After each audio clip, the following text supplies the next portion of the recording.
Should I start, ma'am? Okay. So, hello, everybody.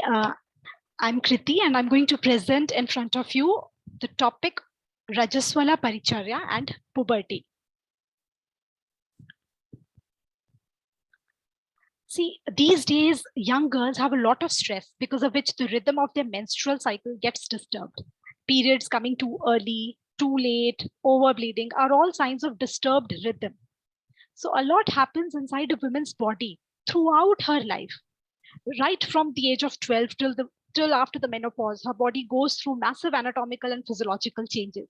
These changes are not just on the gross body level, but also hormones. And hormonal balance depends on the state of mind.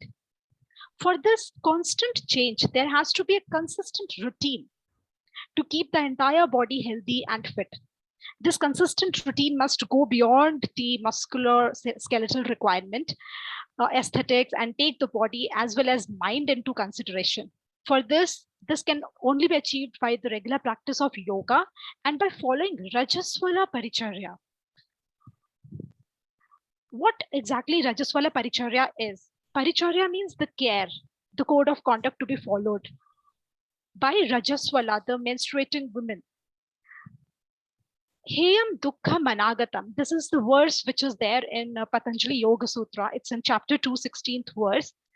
Heyam Dukkham Anagatam means Anagatam which has not yet arrived. Agatam का opposite है ये अनागतम जो अभी आया नहीं है. ऐसा दुख का हेयम उस दुख को prevent करने के लिए, the pain that has not yet come, it can be avoided, it can be prevented. So for this, the paricharya is needed by the menstrual women. For this, the first and the foremost thing is rest is needed. And taking of the light diet, mitahara, should be followed. Do not put pressure on digestive system because already reproductive system is working. So you should give rest to the digestive system and keep yourself as much hydrated as you can. During this time, vata is more. That is why you can notice your hair becomes much dry during this time. So you need moisture. And for that, include mild ghee in your diet. Keep yourself hydrated by with intake of water as much as you can. And be grounded, lie on the floor because floor absorbs the heat. And during this time, our body produces so much of heat. So my topic is Rajaswala, Paricharya and puberty. And then the other topic is yoga for healthy puberty and menarche. Puberty is the process of physical changes through which a child's body matures into an adult body capable of sexual reproduction. Menarche is the occurrence of first menstrual period in a female adolescent.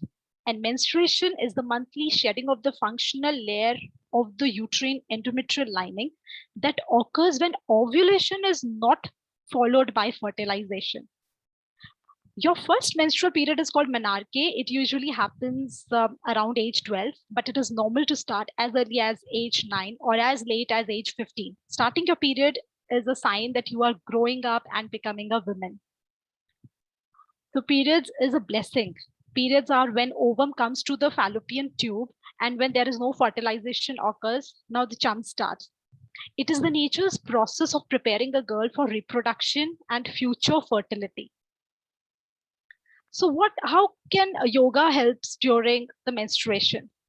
Menstruation is a very important process, and menstrual blood contains the dead eggs and dead tissues of endometrial wall. It's the silence time, and sorry, it's my spelling error here. You need to practice Swadhyay. In Ayurveda, it is the Vrinit stage, Vrinit, which is called wounded womb. So how can yoga help in menstruation? And if somebody asks that, can we perform yoga? Can we practice yoga while during menstruation? So answer is yes. Yes, we should practice yoga because yoga is not exercise. It's not about exercise. It is yoga means yam, niyama, and all those things. So yam, niyama, the rules which needs to be followed. Asana. Here asana means relaxative, restive and meditative asanas like Bhramari Pranayam, the basic, very simple asana, resting Shavasana, Vajrasana can be performed. Pranayam can be performed but without kumbhaka. No kumbhak should be there. Pratyahar, Dharana and Dhyan. We will be discussing each one of these one by one quickly. So I have just mentioned now Bhramari pranayam can be practiced. It's very good pranayam which helps in calming the mind, and it has a lot of health benefits. So Kati Vakrasan, Bhujangasan, Pavanamuktasan to release the help release the Vayu to get rid of the Vata dosha.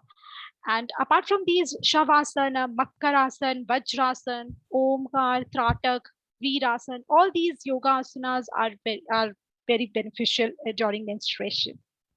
So because what happens in pranayam, why Kumbhak is not recommended, Kumbhak should be strongly avoided, is because when we practice Kumbhak, the blood vessels get dilate, and with the increase in the carbon dioxide, which happens because of the holding of the breath, so it will increase the blood flow. So it's not recommended. So don't hold your breath, because body is naturally in the letting go of stage. And if you practice Kumbhak, that means you're going against the nature, which is very harmful. Be with the nature, go with the flow. But in therapy, if somebody is suffering from oligomenorrhea, when somebody says that menstruation happens, but only spotting happens, not much bleeding happens. So to regularize and to normalize the menstruation, then only Kumbhak is recommended.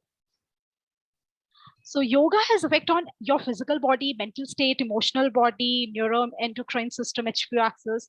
Avoid exertions during this time. Movement and inversion posture should be strictly avoided. Inversion means you stopping the blood to go down.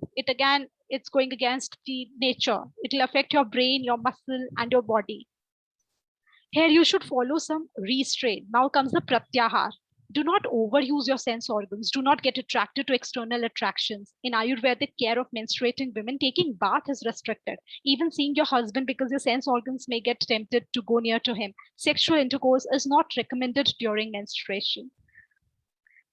Next comes dharana in yogic concept.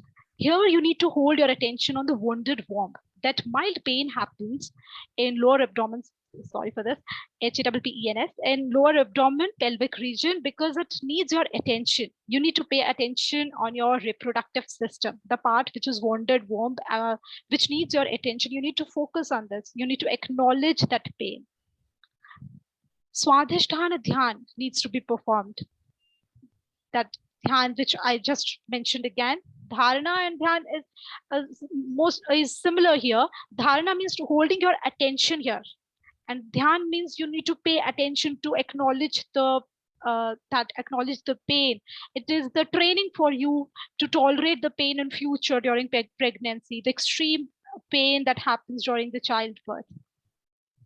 So here, like this, yoga plays the role in training the mind and in training the muscle, as we have just said. So with this, I conclude. And heartfelt thank you, ma'am. Thank you, everybody. Thank you, all the mentors. I'm really blessed to be part of this course and blessed to be part of you all. And ma'am, I would love to be in touch with you. I would love to be under your guidance. I would love to enroll in for other such programs also. और जब आपने बोला था एक assignments में कि एक assignment एक ऐसा question रखना है wherein we need to put that what new you have learned. For me, it is very difficult because everything was new to me. And ये सिर्फ मैं कहने की बात नहीं कर रही, बिल्कुल स्टार्टिंग से ही, मतलब जो ओवेरियन साइकिल, जो बिल्कुल बेसिक चीजें भी मुझे नहीं पता थी. So it's I have learned so much from you. Thank you everybody. Very nice.